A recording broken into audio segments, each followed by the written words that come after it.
मराठा आरक्षण उपसमितीची आज 10 वाजता बैठक होणार आहे। विखे पाटील यांच्या रॉयल स्टोन बंगल्यावर ही बैठक पार पडणार आहे। मराठा आरक्षण उपसमितीच्या सदस्यांसह शिंदे समितीचे सदस्यही उपस्थित राहणार आहेत। नवा जीआर काढण्याच्या तयारीत राज्य सरकार असल्याची माहिती सूत्रांकडून मिळते। तर कोर्टाने नोंदवलेल्या निरीक्षणांवर उपसमिती आणि राज्य सरकार काय भूमिका घेणार याकडेही लक्ष असेल। अपडेट्स घेऊया आपले प्रतिनिधी विनायक डावरुंग यांच्याकडून। विनायक, नवा जीआर नेमका काय असू शकतो? पण जर पाहिलं तर मराठा आरक्षण उपसमितीची पुन्हा ही बैठक जी आहे ती आज होणार आहे। काल कोर्टामध्ये जी निरीक्षणं नोंदवली आहेत त्याचा अभ्यास जो आहे तो केल्यानंतर चर्चा या उपसमितीच्या बैठकीत आज केली जाणार असल्याची माहिती जी आहे ते सध्या मिळते। तर दुसरीकडे काल मुख्यमंत्री आणि दोन्ही उपमुख्यमंत्री यांच्यासोबत सुद्धा बैठक जी आहे ती पार पडली। या बैठकीत सुद्धा काही मुद्दे जे आहेत ते चर्चा केले आहेत।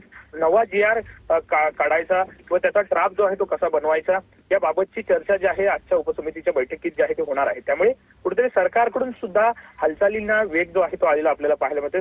सरकार सुद्धा कुठेतरी मराठा आरक्षणाबाबत गंभीर असल्याचे चित्र जे आहे ते पाहायला मिळत आहे। कारण वारंवार उपसमितीच्या बैठका असतील, महादी वक्त्यांसोबतच्या बैठका असतील, ह्या सरकार सुद्धा घेताना आपल्याला पाहायला मिळतंय। आज ही उपसमितीची बैठक जी आहे ती महत्त्वपूर्ण असणार आहे। नक्कीच तूर्तास धन्यवाद विनायक।